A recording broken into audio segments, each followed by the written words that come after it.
గుప్పెడంత మనసు ఎపిసోడ్ 16. నీకు మీ నాన్న ఎవరో తెలుసా అని అడగలేక అడిగాడతన్ని. మధ్యలో ఎవడు కోన్కిస్కా అయిన ఆ తండ్రి ప్రసక్తి దేనికి అని చిరాగ్గా అన్నాడు కృష్ణ మనోహర్. అతని ముఖంలో కనిపించిన జుగుప్స అసహ్యం చూసేసరికి శ్రీరామ్కి గుండెలో కత్తిని దించినట్లయింది.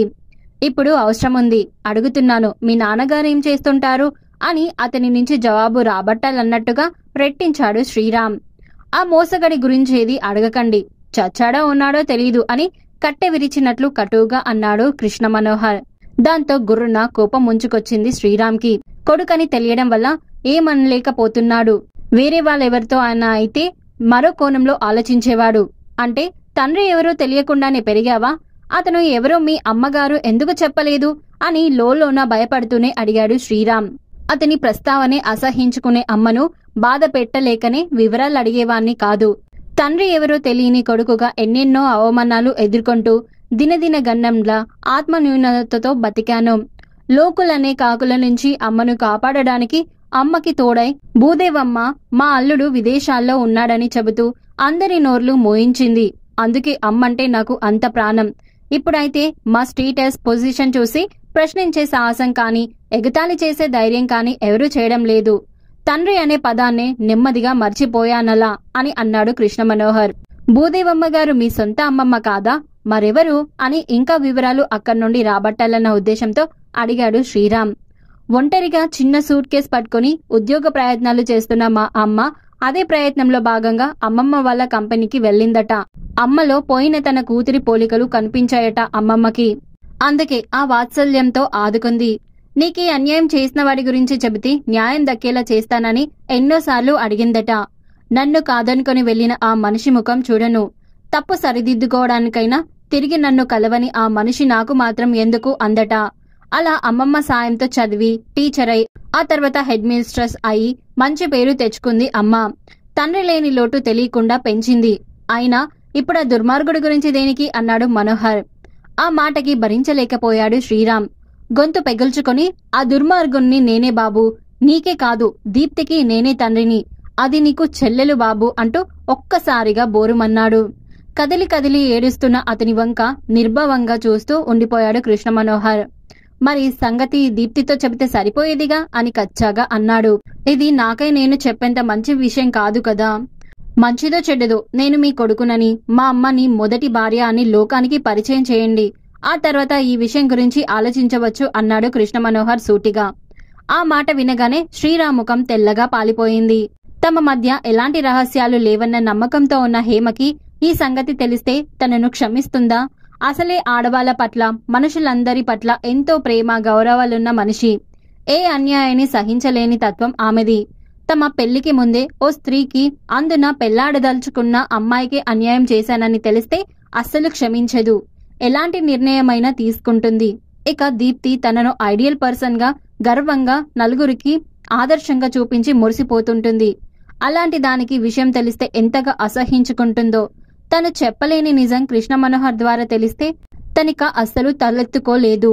దాంతో తల పట్టుకుని కూర్చుండిపోయాడు శ్రీరామ్. అతను ఓ నిర్ణయానికి రావడానికి చాలా సమయమే పడుతుందనుకుంటూ అతని వంక చూసి తనేం చేసేది లేదన్నట్లుగా భుజాలు ఎగరేసి వెళ్లిపోయాడు కృష్ణ మనోహర్. ఏదో ట్రాన్స్ లో ఉన్నట్లు చూస్తూ ఉండిపోయాడు శ్రీరామ్. తల్లి అర్జెంట్గా రమ్మని ఫోన్ పదే పదే చేయడంతో తమ ఊరికి బయలుదేరక తప్పలేదు కృష్ణ మనోహర్కి. ఒకచోట జనం గుంపుగా ఉండటం చూసి కార్ని ఆపి ఏం జరిగిందని వాకప్ చేశారు. ఎవరు రోడ్డు మీద పడిపోయి ఉన్నాడు, బాధతో గిలగిల్లాడుతున్నాడు అని ఒక వ్యక్తి చెప్పగానే తాగిగాని ఉన్నాడా అని అనుమానంగా అడిగాడు. తాగబోతులంటే చాలా అసహ్యం కృష్ణ మనోహర్కి. అబ్బే తాగినట్లు లేడండి, ఏ గుండె నొప్పో మరి ఏంటో అన్న జవాబు వినగానే ఇక ఆగలేక మూగిన జనాన్ని తోసుకుంటూ వెళ్లాడు. అతడు తన ఛాతీ నదుముకుంటూ బాధపడుతూ ఉండడం చూసి వెంటనే తనకు తెలిసిన ప్రథమ చికిత్స చేసి అతడు కాస్త సేద తీరగానే హాస్పిటల్ కి తన కారులో తీసుకెళ్లాడు. డాక్టర్ పరీక్షించి స్ట్రోక్ కాస్త తీవ్రంగానే వచ్చింది అని అంటూ ట్రీట్మెంట్ మొదలుపెట్టాడు. ఆ వ్యక్తి దగ్గర ఉన్న సంచిలో అతనికి సంబంధించిన వివరాలేవీ దొరకలేదు కృష్ణ మనోహర్కి. అతనికి స్పృహ వచ్చేంత వరకు వెయిట్ చేయక తప్పదులా ఉంది. అతడు తన వాళ్ళ వివరాలు చెప్పాక వారికి అప్పగించి వెళితే సరి అని అనుకుంటూ తను ఫోన్ చేసి రావడానికి వీలు పడడం లేదని తల్లికి నచ్చజెప్పాడు. హాస్పిటల్ కారిడార్లో కూర్చొని ఎప్పుడు ఏ క్షణం ఏం జరుగుతుందో తెలియని జీవితం పట్ల ఎన్ని ఆశలు కలలు అనుకున్నాడు. హాస్పిటల్లో ఎంతో కొంత వైరాగ్యం కలుగుతుంది ఎలాంటి వాళ్ళకైనా. 2 గంటల తర్వాత నర్సు వచ్చి మీరెళ్ళి పేషెంట్తో మాట్లాడొచ్చు అంది. ఆ మాట కోసమే ఎదురుచూసిన కృష్ణ మనోహర్ లేచి వెళ్లాడు. డాక్టర్, అతనికి ఎలా ఉందిప్పుడు అని అడిగాడు. ఇప్పుడు కొన్ని టెస్టులు అయ్యాయి. అటాక్ తీవ్రంగానే వచ్చింది. ఇంకా ట్రీట్మెంట్ అవసరం ఉంది అని అన్నాడు డాక్టర్. ఆ వ్యక్తి వంక తిరిగి విన్నారుగా, మీ వాళ్ళ వివరాలు చెప్తే వాళ్ళకి మిమ్మల్ని అప్పజెప్పి వెళతాను. మీరింకా హాస్పిటల్లో ఉండాలి అని అన్నాడు అతనితో కృష్ణ మనోహర్. అందుకు ఆ వ్యక్తి బలహీనంగా నవ్వుతూ, నాకెవరూ లేరులేండి, నన్ను ఇక్కడి నుంచి పంపించేయండి అన్నాడు. అతని ముఖంలో కనిపిస్తున్న అసహాయత, మాటల్లోని తడబాటు వల్ల అతను నిజం చెబుతున్నట్లుగా అనిపించలేదు కృష్ణ మనోహర్కి. మీ వాళ్ళకి అప్పగించనిదే డిశ్చార్జ్ చేయరు మరి అన్నాడు అతన్ని చూస్తూ. ఆహా, పర్లేదు, ఇప్పటికే ఎంతో ఖర్చయింది మీకు. మీ రుణం ఎలా తీర్చుకుంటాను?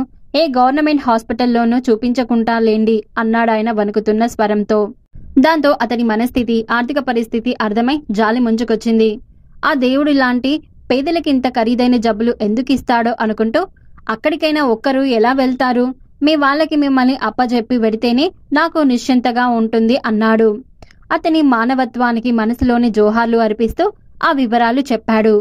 అతడు చెప్పింది వినగానే అర్థమైపోయింది కృష్ణ మనోహర్కి ఆ వ్యక్తి మనోజ్ఞ తండ్రి జగన్నాథమని. సరే, మీరు ఇక్కడే ఉండండి అంటూ సెల్ తీసుకొని మాట్లాడాడు. గంటలో హాస్పిటల్కి చేరుకుంది మనోజ్ఞ. ఆమె ముఖంలో కనిపిస్తున్న కంగారు, బాధ, దుఃఖం చూసేసరికి అతని హృదయం ద్రవించింది. ఆమెను డాక్టర్కి పరిచయం చేశాడు కృష్ణ మనోహర్. మొత్తం ట్రీట్మెంట్ అంతా చేసి ఆ బిల్ని తనకి పంపించమని డాక్టర్కు తన విజిటింగ్ కార్డు ఇచ్చాడు. తెలిసిన వాళ్లే కావడంతో వాళ్ళందుకు అంగీకరించారు. సార్, ఆఫీస్లో పని అంతా వదిలేసి వచ్చాను. ఇక్కడ ఎన్ని రోజులు ఉండాల్సి వస్తుందో అని ఇబ్బందిగా అంది మనోజ్ఞ. అవన్నీ నాకు వదిలే, నేను చూసుకుంటా. మీ వాళ్ళని ఎవరినైనా పిలిపించుకోండి అన్నట్లు ఖర్చులకు ఈ డబ్బులు ఉంచండి అని అంటూ 500 నోట్లున్న బొత్తిని ఆమె చేతికి అందించి ధైర్యం చెప్పి బయటకు నడిచాడు కృష్ణ మనోహర్. ఆర్థిక సంబంధాలకి తప్ప మానవ సంబంధాలకు విలువనీయడని ఇతని గురించి తను ఎంత తప్పుగా అనుకుంది. ఎంతటి మానవతామూర్తి కాకుంటే రోడ్డు మీద పడ్డ ఓ ముక్కు మొహం తెలియని వ్యక్తికి ఇంత సహాయం చేస్తాడు అని అనుకుంటున్నా కొద్దీ ఆమెకి అతడి మీద గౌరవం పెరిగిపోసాగింది. ఎవరమ్మా అతడు, దేవుడిలా వచ్చి ఆదుకున్నాడు అని అడిగాడు జగన్నాథరావు. మా బాస్ నాన్న అంది మనోజ్ఞ. చాలా మంచివాళ్లా ఉన్నాడు, ఆ దేవుడు చల్లగా చూడాలి అతనిని అని మనసారా అన్నాడతను. వారం గడిచిన మనోజ్ఞ ఆఫీస్కి అటెండ్ కాకపోవడంతో ఫోన్ చేశాడు కృష్ణ మనోహర్. సార్, నేనే మీకు ఫోన్ చేద్దాం అనుకుంటున్నాను. యాంజియోగ్రామ్ చేయాలని ఇంకా హాస్పిటల్లోనే ఉంచారు. నాన్న దగ్గరికి అమ్మ రాగానే నేనిక ఆఫీస్కు వచ్చేస్తాను. సారీ ఫర్ ది ఇన్కన్వీనియన్స్ అని చెప్పింది మనోజ్ఞ. అదే, ఎప్పటి నుండి రాగలవో తెలుసుకుందామని ఫోన్ చేశాను. ఇప్పుడంతా ఓకేనే కదా అంటూ ఫోన్ కట్ చేశాడు. ఒక్కసారిగా చిన్నబోయింది మనోజ్ఞ. ఇంతలో చేరువైనట్లుండి మరి అంతలోనే దూరం అవుతుంటాడు అని అనుకుంది బాధగా. ఇక ఆ తర్వాత ఒకరోజు తలుపు తెరిచింది హేమ. తూలుతో శ్రీరామ్ వచ్చేసరికి నిర్ఘాంతపోయింది.